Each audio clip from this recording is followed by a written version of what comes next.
Delhi blast मामले में फरीदाबाद की अल फलाह यूनिवर्सिटी पर लगातार शिकंजा कसा जा रहा है। लेकिन जो स्टूडेंट्स इस यूनिवर्सिटी में पढ़ रहे हैं उनके करियर का क्या? लाखों रुपए खर्च करके देश के अलग अलग हिस्सों से आए स्टूडेंट्स का क्या? करीब 1000 से ज्यादा छात्र और फैकल्टी मेंबर्स हैं। आतंकी संगठन से यूनिवर्सिटी के डॉक्टरों के तार जुड़ने के बाद बच्चों के माता पिता भी टेंशन में हैं। सवाल है कि कहीं यूनिवर्सिटी बंद तो नहीं हो जाएगी। ये डर इसलिए भी बढ़ गया है क्योंकि नेशनल मेडिकल कमीशन इसकी मान्यता समाप्त कर सकता है। हाल ही में जमीयत उलेमाए हिंद के अध्यक्ष मौलाना अरशद मदनी का भी बयान आया, जिसमें वो अल फलाह के बंद होने की संभावनाओं पर सवाल उठाते नजर आए। साथ ही मुसलमानों को लेकर भी उन्होंने बड़े बयान दिए। याद रहे कि अल फलाह का नाम दिल्ली धमाके में सामने आया जब 3 डॉक्टरों के तार जुड़े।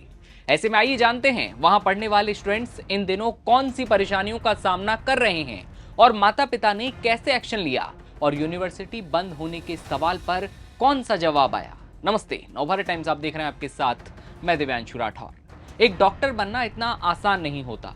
घर छोड़कर अलग राज्य और अलग अलग लोगों के बीच रहना, लोन लेकर लाखों रुपए खर्च करना, दिन रात मेहनत करना और फिर कहीं जाकर वो सफेद कोट हासिल करना।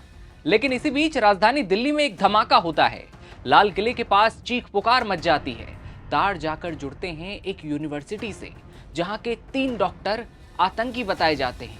लेकिन सवाल यह है कि बाकी बचे बच्चों के भविष्य का क्या?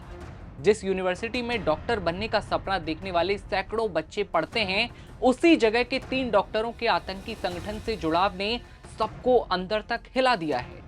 जैसे ही ये खबर छात्रों तक पहुंचती है, हॉस्टल में खामोशी छा जाती है। कई बच्चों ने फोन पर माता पिता से रोते हुए कहा, अम्मी अब हमारा क्या होगा? पापा क्या मेडिकल कॉलेज बंद हो जाएगा? हमारी पढ़ाई के साल बर्बाद तो नहीं हो जाएंगे? टेंशन बढ़ती जाती है और बीते दिन पेरेंट्स अल फलाह पहुंचते हैं। वाइस चांसलर को वहां पढ़ने वाले स्टूडेंट्स के माता पिता ने एक चिट्ठी लिखी जिसमें सारी चिंताएं बताई गईं। इस चिट्ठी में साफ कहा गया है कि वर्तमान हालातों की वजह से स्टूडेंट्स का भविष्य अंधकार में डूब चुका है। कॉलेज को तुरंत हालात को साफ करना चाहिए और ये भी बताना चाहिए कि कैसे हालातों को सुधारा जाएगा। इधर प्रशासन ने उनको भरोसा दिया है कि यूनिवर्सिटी की मान्यता को लेकर कोई खतरा नहीं है, क्योंकि 2 साल पहले ही एनएमसी ने ही खुद एमबीबीएस की सीटें 150 से बढ़ाकर 200 की थी। ये लोग सरकार को नोटिस का जवाब दे रहे हैं। यूनिवर्सिटी बंद नहीं होगी, क्लास चल रही है। अल फलाह यूनिवर्सिटी की सुरक्षा को और मजबूत किया जाएगा। ये तो आया जवाब। लेकिन अब आपको लेकर चलते हैं यहाँ पढ़ने के लिए देश के अलग अलग हिस्सों से आए स्टूडेंट्स के पास। एक स्टूडेंट ने कैंपस में फैली उस बेचैनी को बयान किया। कहा कि मुझे उम्मीद है कि कुछ दिनों में सब कुछ ठीक हो जाएगा, क्योंकि मुझे लगता है कि मैं एक अच्छा डॉक्टर बन सकता हूँ। मेरे माता पिता ने मेरी पढ़ाई पर बहुत पैसा लगाया और लगा रहे हैं। ये कहना है Al Falah university school of medical sciences and research centre में 4थे साल के छात्र का, जो कि पुलवामा का रहने वाला है, जो अब दिल्ली के टेरर अटैक से जुड़ी पहचान बन चुकी है। उसने बताया कि जिस दिन ये सामने आया कि उनके ही एक प्रोफेसर उमर उन नबी ने दिल्ली ब्लास्ट को अंजाम दिया, उसी दिन से अल फलाह यूनिवर्सिटी के छात्रों के लिए हालात लगातार बिगड़ते चले गए। टेंशन गहराती रही। यूनिवर्सिटी के फाउंडर जवाद अहमद सिद्दीकी को ईडी ने गिरफ्तार किया।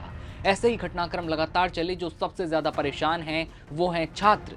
सुनहरे भविष्य के सपने को लेकर आए ये स्टूडेंट्स अब परेशानियों में और टेंशन में घिर गए हैं। चिंता है कि उनके कॉलेज और कोर्स का भविष्य क्या होगा। यूनिवर्सिटी का नाम एक ऐसे टेरर मॉड्यूल से जुड़ा है जिसके 3 प्रमुख चेहरे उनके ही प्रोफेसर रहे।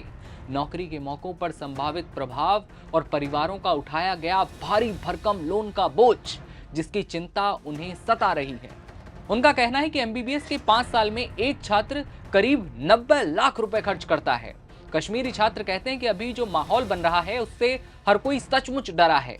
मीडिया में जो कुछ आ रहा है सब पढ़ रहे हैं, लेकिन कोशिश यही है सारी फिक्र को पीछे छोड़कर अपनी दिनचर्या जारी रख सकें, पढ़ाई कर सकें, वरना इसका इफेक्ट पढ़ाई पर साफ दिखेगा।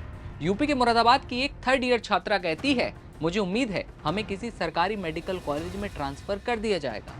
उसका मानना है कि दिल्ली पुलिस जो 2 एफआईआर दर्ज की गई हैं यूजीसी के नोटिस के बाद, यूनिवर्सिटी की मान्यता जो रद्द होने का खतरा है वो भी बढ़ गया है। छात्रों के बीच लगातार परिवारों के साथ इस पर चर्चाएं चल रही हैं, फोन कॉल्स आ रहे हैं। बीते दिन शनिवार को पेरेंट्स अल फलाह यूनिवर्सिटी पहुंचते हैं और वहां पहुंचकर चिट्ठी देते हैं अपनी सारी टेंशनों की। क्या कॉलेज बंद हो सकता है, अंदर क्या कुछ चल रहा है, हालात को साफ कर दीजिए। सामने से प्रशासन की ओर से भी लेटर आता है, भरोसा दिया जाता है हालांकि, लेकिन 4 दिसंबर की तारीख बेहद महत्वपूर्ण होने वाली है, जब इसमें और भी कई सारी चीज़ें सामने आएंगी। हालांकि रोज़ कोई ना कोई खुलासा हो रहा है। वहाँ पढ़ने वाले स्टूडेंट्स, उनके बारे में ज़रा आप खुद सोचें और बताएं कि इस टेरर मॉड्यूल या फिर वहाँ पर जो नाम आया है अल-फलाह यूनिवर्सिटी का, उसकी वजह से उन बच्चों की मानसिक स्थिति अब कहाँ होगी, किस तरह के हालात बने हैं। साथ ही में दिल्ली धमाके को लेकर आप क्या सोचते हैं? अल-फलाह यूनिवर्सिटी का नाम जो सामने आ रहा है, उसको लेकर आपकी क्या राय बनती है? अब कमेंट सेक्शन में बताइए और देश दुनिया की हर खबर देखते रहने के लिए बने रहिए नवभारत टाइम्स के साथ। नमस्कार।